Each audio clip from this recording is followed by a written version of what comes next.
وَلَقَدْ يَسَّرْنَا الْقُرْآنَ لِلذِّكْرِ فَهَلْ مِن مُّدَّكِرٍ، اور ہم نے قرآن کو سمجھنے کے لیے آسان کر دیا تو کوئی ہے کہ سوچے سمجھے۔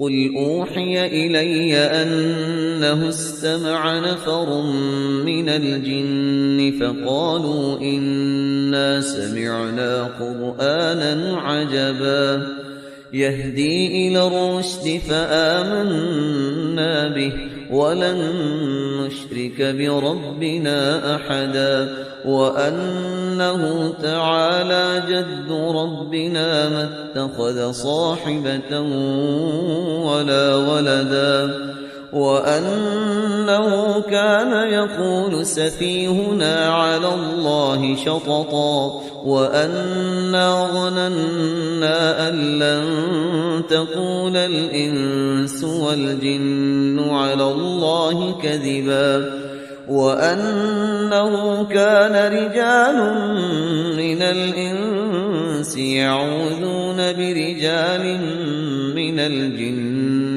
فَزَادُوهُمْ رَهَقًا وَأَنَّهُمْ ظَنُّوا كَمَا ظَنَنتُمْ أَن لَّن يَبْعَثَ اللَّهُ أَحَدًا وَأَنَّا لَمَسْنَا السَّمَاءَ فَوَجَدْنَاهَا مُلِئَتْ حَرَسًا شَدِيدًا وَشُهُبًا وَأَنَّا كُنَّا نَقْعُدُ مِنْهَا مَقَاعِدَ لِلسَّمْعِ فَمَن يَسْتَمِعِ الْآنَ يَجِدْ لَهُ شِهَابًا رَّصَدًا وَأَنَّا لَا نَدْرِي أَشَرٌّ أُرِيدَ بِمَن فِي الْأَرْضِ أَمْ أَرَادَ بِهِمْ رَبُّهُمْ رَشَدًا وَأَنَّا مِنَّا الصَّالِحُونَ وَمِنَّا دُونَ ذَلِكَ كُنَّا طَرَائِقَ قِدَدًا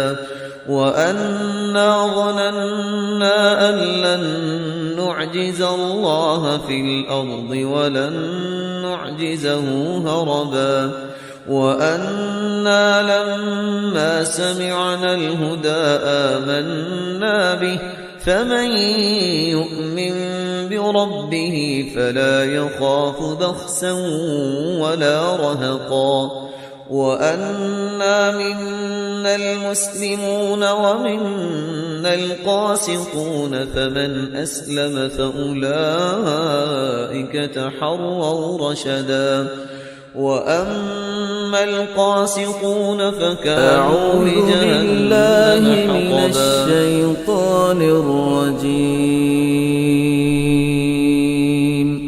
پناہ مانگتا ہوں میں اللہ کی شیطان مردود سے۔ بسم اللہ الرحمن الرحیم۔ شروع اللہ کا نام لے کر جو بڑا مہربان نہایت رحم والا ہے۔ نحمده ونصلي على رسوله الكريم، اما بعد فاعوذ باللہ من الشیطان الرجیم، بسم اللہ الرحمن الرحیم۔ سورۃ الجن یہ ہے اب وہ سورت کہ جو اس میں کسی جوڑے وغیرہ کا معاملہ نہیں ہے، منفرد ہے، اکیلی سورت ہے، اور یہ واحد سورت ہے کہ جس میں اتنی تفصیل کے ساتھ جنات کا معاملہ آیا ہے۔ ایک سورت ہم پڑھ چکے ہیں کہ جس میں مسلسل خطاب ہے، یا معاشر الجن والانس فبأي آلاء ربكما تكذبان، 31 مرتبہ تو یہی آیت آئی ہے۔ یا یہ صورت ہے کہ جس میں ایکسکلوسیو جو ہے ان کا معاملہ آ رہا ہے۔ یہ بھی ہو سکتا ہے کہ یہ کوئی اور واقعہ ہو، اور یہ بھی ہو سکتا ہے یہ وہی واقعہ جو سورہ احقاف کا ہے، وہ تو جا کر انہوں نے جو کچھ کیا اللہ تعالیٰ نے وہ خبر ہمیں دے دی۔ اب یہاں پر حضور کو بھی وحی کے ذریعے سے مطلع فرمایا اور مزید تفاصیل آ گئی۔ یہ بھی ہو سکتا ہے یہ اور جنات ہو۔ بسم اللہ الرحمن الرحیم۔ قل اوحی الی انہ استمع نفر من الجن، کہہ دیجئے اے نبی کہ میری جانب وحی کی گئی ہے کہ جنوں کی ایک جماعت نے سنا۔ کس کو سنا؟ قرآن کو سنا۔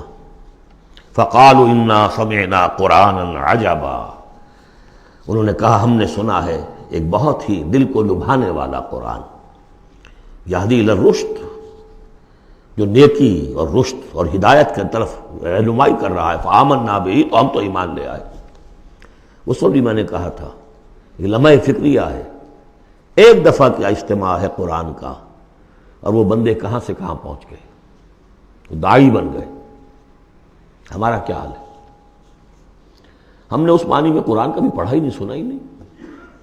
سنتے ہیں تو خیبر میل کی سپیڈ سے جو پڑھ رہا ہوتا قاری، 5 دن میں پورا قرآن، 6 دن میں پورا قرآن، اور اشتہار دیے جا رہے ہیں۔ یہ ہے ہمارا ریچول۔ یہاں تو 20 منٹ میں ہو جاتی ہے، یہاں 30 منٹ، یہاں چلو وہاں اور سے بھی کم میں ہو جاتی ہے، وہاں چلو۔ قرآن کا نتیجہ تو یہ نکلنا چاہیے وہ آپ کو پوزیس کر لے، جانے نہ دے۔ اِنَّا سَمِعْنَا قُرْآنًا عَجَبًا يَهْدِي لِلرُّشْدِ فَآمَنَّا بِهِ وَلَن نُّشْرِكَ بِرَبِّنَا أَحَدًا۔ اب ہم کبھی بھی اپنے رب کے ساتھ کسی کو شریک نہیں ٹھہرائیں گے۔ وَإِنَّهُ تَعَالَىٰ جَدُّ رَبِّنَا، اور یقیناً ہمارے رب کی عزت شان بہت بلند ہے۔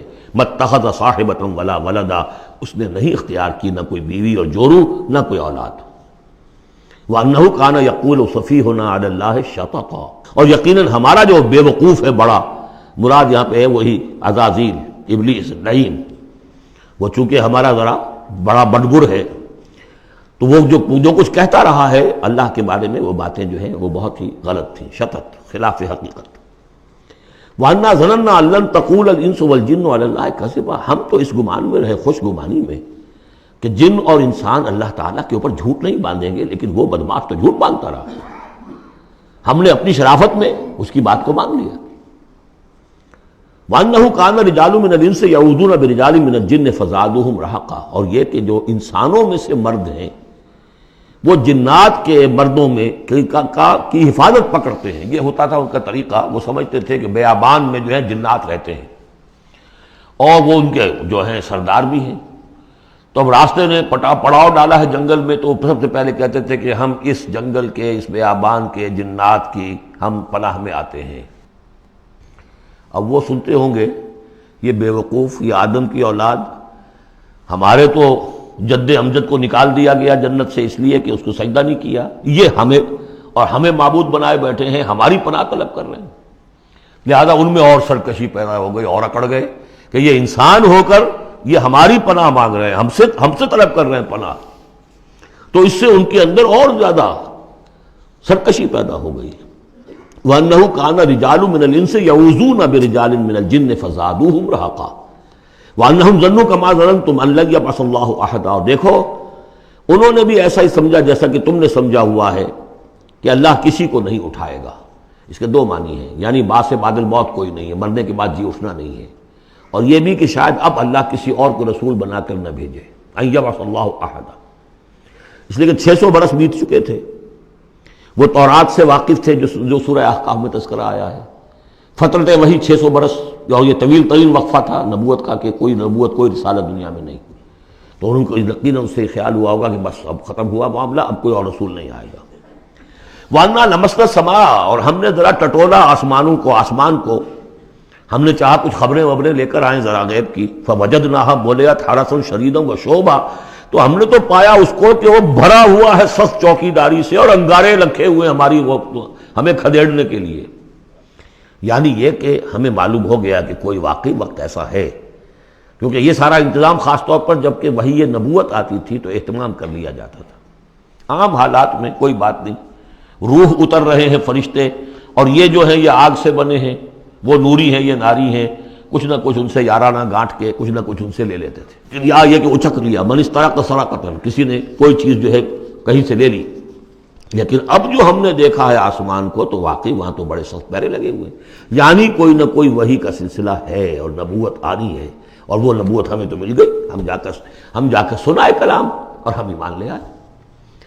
وَأَنَّا لَمَسْنَا السَّمَاءَ فَوَجَدْنَاهَا مُلِئَتْ حَرَسًا شَدِيدًا وَشُهُبًا وَأَنَّا كُنَّا نَقْعُدُ مِنْهَا مَقَاعِدَ لِلسَّمْعِ، اور ہم وہاں بیٹھا کرتے تھے، وہاں پہ گھاٹ میں بیٹھا کرتے تھے کچھ سنگن لینے کے لیے، مقعد بیٹھنے کی جگہ، مورچہ جہاں پہ بیٹھا جائے، ہم وہاں پر اپنے ٹھکانوں میں بیٹھا کرتے تھے۔ فَمَن يَسْتَمِعِ الْآنَ، لیکن اب اگر کسی نے کچھ سننے کی کوشش کی، يَجِدْ لَهُ شِهَابًا رَصَدًا، وہ پائے گا اپنے واسطے ایک انگارہ گھات میں، میزائل پیچھا کرے گا اس کا۔ وَأَنَّا لَا نَدْرِي أَشَرٌّ أُرِيدَ بِمَنْ فِي الْأَرْضِ أَمْ أَرَادَ بِهِمْ رَبُّهُمْ رَشَدًا، معلوم ہوتا بہت بڑے عالم تھے یہ تورات کے جاننے والے۔ انہوں نے ایک ایسی عظیم بات کہی ہے، یہ ہمیں یہ معلوم نہیں کہ آیا زمین میں بسنے والے ان انسانوں کی کوئی شامت آ گئی ہے یا اللہ نے ان کے لیے کسی بھلائی کا ارادہ کیا ہے۔ رسالت آئے گی تو دو ہی نتیجے ہیں، یا تو کوئی عذاب آنے والا ہے اب، اس لیے کہ وما كنا معذبین حتی نبعث رسولا، یا تو کوئی بہت بڑے پیمانے پر انسانوں کی شامت آنے والی ہے، جیسے قوم نوح، قوم ہود، قوم صالح کا حشر ہوا تھا، وہ ویسا ہی حشر ہونے والا ہے۔ اللہ نظری ہم نہیں جانتے، اشر ارید بمن فی الارض، زمین والوں کے لیے کسی شر کا فیصلہ کیا گیا ہے، ام اراد بہم ربہم رشدا، یا ان کے لیے ان کے رب نے بھلائی کا، خیر کا ارادہ کیا ہے۔ ظاہر بات ہے نبوت اور رسالت محمدی خیر پر منتج ہوئی۔ وَأَنَّا مِنَّا الصَّالِحُونَ وَمِنَّا دُونَ ذَلِكَ، اور دیکھو ہمارے اندر نیک بھی ہیں، جنات نیک بھی رہے ہیں اور دوسری طرح کے بھی ہیں، بد نہیں کہا، یہ ہے حکمت تبلیغ، بروں کو بھی برا نہ کہو، ہاں دوسری قسم کے بھی ہیں، نیک بھی ہے اور دوسری قسم کے بھی ہیں۔ کُنَّا طَرَائِقَ قِدَدًا، ہم تھے مختلف راستوں پر جو کہ ایک دوسرے سے پھٹے ہوئے تھے۔ یہ قددا جو آیا تھا نا، قدت قمیصہ، پھٹ جانا قمیص کا۔ وَأَنَّا ظَنَنَّا أَن لَّن نُعْجِزَ اللَّهَ فِي الْأَرْضِ وَلَن نُعْجِزَهُ هَرَبًا، اور ہم نے یہ جان لیا کہ ہم اللہ کو عاجز نہیں کر سکتے، ہرا نہیں سکتے، نہ زمین میں بھاگ کر، اور ہم کہیں بھاگ کر اور زمین میں اللہ کو شکست نہیں دے سکتے، اس کی پکڑ سے نکل نہیں سکتے۔ وَأَنَّا لَمَّا سَمِعْنَا الْهُدَىٰ آمَنَّا بِهِ، اور ہم نے تو جب وہ ہدایت سنی، الہدا سنا، اس کی استماع ہم نے کیا، ہم تو اس پر ایمان لے آئے۔ فَمَن يُؤْمِن بِرَبِّهِ فَلَا يَخَافُ بَخْسًا وَلَا رَهَقًا، تو جو کوئی بھی ایمان لائے گا اپنے رب پر، اسے کوئی خوف نہیں ہوگا کہ نہ اسے کوئی نقصان دیا جائے گا، نہ اس پر کوئی زبردستی ہوگی، کوئی زیادتی ہوگی، جیسے جیسے ان کے اعمال صالحہ ہیں پورے پورے اللہ تعالیٰ ان کا اجر ان کو دے دے گا۔ وَأَنَّا مِنَّا الْمُسْلِمُونَ وَمِنَّا الْقَاسِطُونَ، اور دیکھو ہمارے اندر وہ بھی ہیں جو فرما بردار ہیں اور وہ بھی ہیں جو بے انصافی کرتے ہیں۔ یہ قسط کے لفظ کے ساتھ سمجھ لیجئے، جب یہ ثلاثی مجرد میں آتا ہے تو قاسط اس میں فاعل بنا، وہ ناانصاف کے معنی میں ہے، یہ باب افعال کے خواص میں سے ہے، سلب ماخذ اس کو کہتے ہیں۔ جب باب افعال میں آئے گا تو اس کے معنی ہے عدل و انصاف، اور جب ثلاثی مجرد میں آئے گا تو نا انصافی۔ قاسطون فمن اسلم فاولئک تحروا رشدا، جو لوگ اسلام لے آئے، اطاعت قبول کر لی، تو انہوں نے تو گویا کہ ڈھونڈ نکالی خیر کی راہ، نیکی کی راہ انہوں نے تلاش کر لی۔ وَأَمَّا الْقَاسِطُونَ، اور جو بے انصاف ہے، فَكَانُوا لِجَهَنَّمَ حَطَبًا، وہ لوگ جو ہے پھر جہنم کا ایندھن بن کر رہیں گے۔ یہاں تک ان کی تقریر ہے جو انہوں نے تبلیغ کی ہے۔ بارک اللہ لی ولکم فی القرآن العظیم ونفعنی وإیاکم بالآیات والذکر الحکیم۔